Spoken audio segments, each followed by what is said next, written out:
பார்த்துருக்கோம். நெக்ஸ்ட்டு அரசியல் எண்கணிதம் it's a political அரித்மேட்டிக்கு. ஒரு கல்வி வந்து சமூக இல்லை, அரசியல் அதாவது எண்கணித பாரம்பரியம் அப்படிங்கிறத ஒரு விஷயத்த சொன்னார். இது கொஞ்சம் வித்தியாசமாக இருக்கு இல்லையா? அரசியலில் எண்கணித பாரம்பரியம் அது சொன்னவர் வந்து ஹோக்பென் 1938 சொன்னார். உடன் தொக்கியதுன்னா அந்த இன்ஃபர்மேஷனை அவர் சமூக அரசியலுடைய ஆராய்ச்சியினுடைய பாரம்பரியத்தில் எப்படிலாம் குறிக்குது அப்படிங்கிறது சொன்னார். இது பொலிட்டிக்கல் அரித்மெட்டிக்னா அரசியல் சம்பந்தமான புள்ளி விவரங்கள், அது எண்கணிதங்கள் அப்படின்னு அர்த்தம். அதாவது என்னென்னா, பிரிட்டனில் ஃபஸ்ட் டைம் ஒரு சமுதாய வர்க்க ஏற்றத்தாழ்வுகளில் பள்ளி கட்டமைப்புகளில் எல்லா விதமாக இணைக்கப்பட்டுள்ளன என்பதில் அக்கறை கொண்டிருந்தன. நம்ம எல்லாத்தையும் நினச்சி எல்லா பாலின இன வேறுபாடு, மற்ற எல்லா கல்ச்சர்ஸ் ஆஃப் த ஈவெண்ட்ஸ், இனப்பெருக்கம் நிலை, அதாவது இனப்பெருக்க கோட்பாடுனா அந்தந்த சமுதாயத்தில் உள்ள மக்கள் வந்து எப்படி சமூகவியல் கோட்பாடோட இணைஞ்சிருக்காங்க அப்படிங்கிற விஷயத்த சொல்லுது. அப்போ அந்த மாதிரி அரசியல் எண்கணிதம் அப்படின்னா இங்கே என்னென்னா, ஒரு மரபு கோட்பாட்டின் மீது சந்தேகம் கொண்டதாகவே இருந்து வருகிறது இன்னமும். ஒரு அனுபவ சான்றுகள் மற்றும் சமூக பார்வையில் உள்ள மிகவும் அக்கறை கொண்டுள்ளது.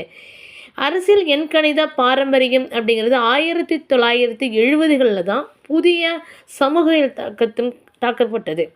இது என்னென்னா, ஒரு ஆராய்ச்சி முறைகளை நிராகரித்தது. அதாவது இந்த மாதிரி அளவு இருக்கணும் ஒரு ஆராய்ச்சி முறையை அது வந்து ரிஜெக்ட் பண்ணுச்சு. ஏன் அப்படின்னா, எண்கணித பாரம்பரியம் அப்படிங்கிறது ஒரு அளவு முறைகள் வேரூன்றி இருக்கும்போது கலப்பு முறைகள் அணுகுமுறைகள் அதிக அளவு ஈடுபட்டுள்ளது.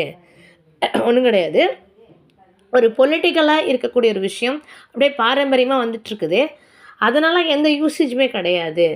அது இப்போ இருக்கக்கூடிய ஒரு நியூ வெர்ஷனுக்கு அப்டேட் பண்ணணும் அப்படிங்கிற விஷயந்தான் அவங்க சொல்கிறாங்க. அது அரித்மெட்டிக் இது ஹோக்பென் சொன்ன ஒரு விஷயம்.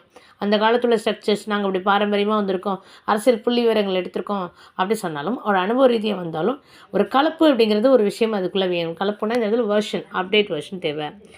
நெக்ஸ்ட்டு கட்டமைப்பினுடைய செயல்பாட்டுவாதம், இதோடைய எப்படி ஸ்ட்ரக்சர் ஆஃப் த ஃபங்க்ஷனலிசம் இருக்குது அப்படின்னா, நம்ம சமூகத்தில் படிக்கிறது சமூக ஒழுங்கை நோக்கி ஒரு கட்டமைப்பு செயல்படுவதாக நம்புகிறோம். சமுதாயத்தை ஒரு மனித உடலை போலவே பார்க்கிறார்கள்.